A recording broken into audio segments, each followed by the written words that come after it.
സ്വാമി ശരണയ്യപ്പ. ഇത് സന്നിധാനമാണ്. സന്നിധാനത്തെ ഈ ഒരു കാഴ്ച കണ്ടവരുണ്ടോ? നടപ്പന്തലിൽ ആരുമില്ലാതെ ഒറ്റയ്ക്ക് അയ്യപ്പൻ നടന്നുപോയി പടികൾ ചവിട്ടി ശബരിമല 18-ാം പടി ചവിട്ടി കയറുന്നത്. ഇത് തിരുവോണ ദിവസം വൈകിട്ടല്ല, രാത്രി ഒരു 9:15 ശേഷം ഉള്ള വീഡിയോയാണ്. അയ്യപ്പന്മാർ തീരെ കുറവായിരുന്നു. പക്ഷേ 8 മണിക്കൊക്കെ നല്ല തിരക്കുണ്ടായിരുന്നു. 8 മണി വരെ നല്ല തിരക്കെന്ന് പറഞ്ഞാൽ അത്യാവശ്യം. അത് കഴിഞ്ഞ് പതുക്കെ തിരക്ക് കുറഞ്ഞ് പിന്നെ തീരെ കുറഞ്ഞു. നടപ്പന്തലിൽ നിന്ന് നേരെ നടന്ന് സന്നിധാനത്ത് വന്നു. സന്നിധാനത്തുനിന്ന് 18-ാം പടി ചവിട്ടി കയറുക. കണ്ടോ, 18-ാം പടി ചവിട്ടി കയറാൻ ആളേ ഇല്ല. വരുന്നവർ ഓരോ പടിയേലും തൊട്ട് തൊഴുത് കയറി അയ്യപ്പ സന്നിധിയിലേക്ക് പോകാനുള്ള സൗകര്യത്തിന് കിടക്കുക. സ്വാമി ശരണയ്യപ്പ. ഞാൻ തിരുവോണത്തിൻ്റെ അന്ന് രാത്രി 2 പ്രാവശ്യം കയറി ഭഗവാനെ തൊഴുതു. സ്വാമി ശരണയ്യപ്പ. ഇത് അന്നേരം എന്തുവാ തിരക്കല്ലേ എന്ന് ചോദിക്കും. ഇത് അങ്ങനെ വന്ന തിരക്കല്ല. അകത്തെ പൂജയ്ക്ക് വേണ്ടി നട ഒരു 10 മിനിറ്റ് അടച്ചു. അന്നേരം കൂടിയ ആളാണ്. സ്വാമി ശരണയ്യപ്പ.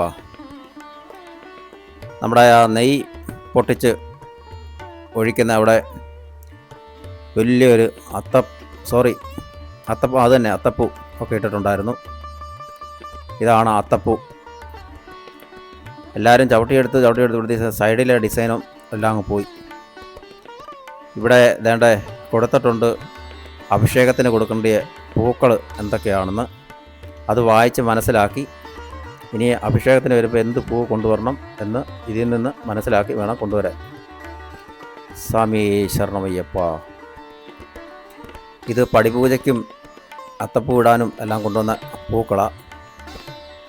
അഭിഷേകവും കാര്യങ്ങളും എല്ലാം കഴിഞ്ഞ് ബാലൻസ് വന്നതും എല്ലാം അവർ നുള്ളിപ്പറക്കിക്കൊണ്ടിരിക്കുക.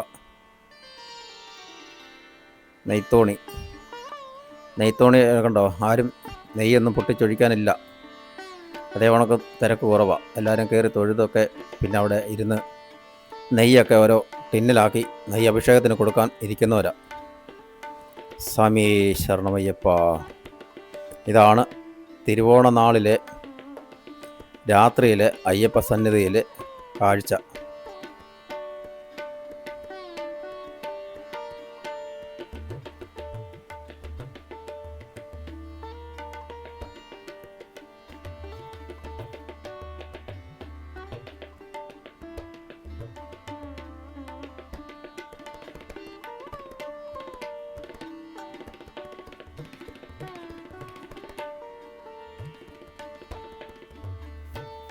മാളികപ്പുറത്തിൻ്റെ അവിടെ തീരെ ആൾ കുറവാണ്.